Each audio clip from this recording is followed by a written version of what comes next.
தேச நலனுக்காக அனைத்து நடவடிக்கைகளையும் மத்திய அரசு எடுக்கும் என பிரதமர் நரேந்திர மோடி தெரிவித்துள்ளார். தலைநகர் டில்லியில் நாராயணகுரு மற்றும் மகாத்மா காந்தி ஆகியோர் சந்தித்து கலந்துரையாடியதின் நூற்றாண்டு விழா கூட்டம் நடந்தது.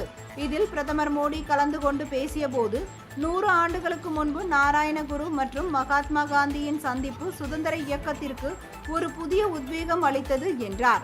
பயங்கரவாதத்திற்கு எதிரான இந்தியாவின் நிலைப்பாட்டை ஆபரேஷன் சிந்தூர் உலகிற்கு வெளிப்படுத்தி உள்ளது என்றும், இந்தியாவில் தயாரிக்கப்பட்ட ஆயுதங்களின் உதவியுடன் நமது படைகள் எதிரிகளை 22 மணி நிமிடங்களில் மண்டியிட வைத்தன என்றும் அவர் கூறினார்.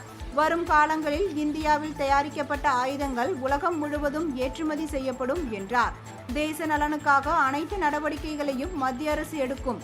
இந்தியர்களுக்கு எதிராக செயல்படும் பயங்கரவாதிகளுக்கு எந்த மறைவிடமும் பாதுகாப்பானது அல்ல என்பதை நாங்கள் காட்டியுள்ளோம் என்றும் அவர் அப்பொழுது கூறினார்.